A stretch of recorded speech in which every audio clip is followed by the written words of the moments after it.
জামালপুরের ইসলামপুর প্রেস ক্লাবের সাথে জামালপুর ২ আসনের সংসদ সদস্য আলহাজ সুলতান মাহমুদ বাবুর মতবিনিময় সভা অনুষ্ঠিত হয়েছে। শুক্রবার ১ মে সন্ধ্যায় ইসলামপুর প্রেস ক্লাবে সাংবাদিকদের সাথে এ মতবিনিময় সভা অনুষ্ঠিত হয়। ইসলামপুর প্রেস ক্লাবের সভাপতি মোরাদুজ্জামানের সভাপতিত্বে মতবিনিময় সভায় প্রধান অতিথি ছিলেন ইসলামপুর আসনের সংসদ সদস্য আলহাজ সুলতান মাহমুদ বাবু।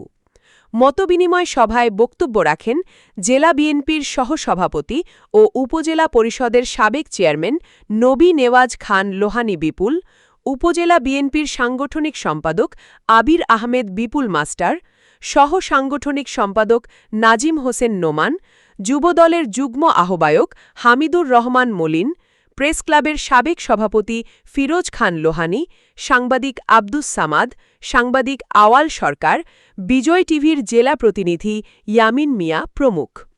এ সময় উপস্থিত ছিলেন উপজেলা বিএনপির উপদেষ্টা আব্দুল ওয়াহাব মাস্টার, অর্থ সম্পাদক প্রিন্স আলম, দপ্তর সম্পাদক ফিরোজ আহমেদ মিন্টু, ছাত্র বিষয়ক সম্পাদক মাহমুদুল হাসমাত, উপজেলা মহিলা দলের সিনিয়র সভাপতি নাশিদা শাফিজ বিনতি, কৃষক দলের সভাপতি রায়হান আলী সহ বিভিন্ন প্রিন্ট ও ইলেকট্রিক মিডিয়ার সাংবাদিকবৃন্দ।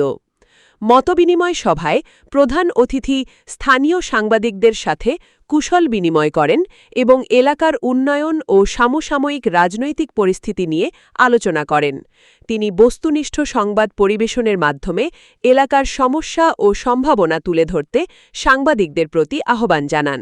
সভায় উপস্থিত সাংবাদিকরা তাদের পেশাগত দায়িত্ব পালনে বিভিন্ন অভিজ্ঞতার কথা তুলে ধরেন এবং স্থানীয় জনস্বার্থ রক্ষায় ঐক্যবদ্ধভাবে কাজ করার প্রত্যয় ব্যক্ত করেন। সবসময় জনতার কথা বলে। আপনারা দেখছেন অনলাইন ভিত্তিক সংবাদ মাধ্যম ইনফোবিডি 24।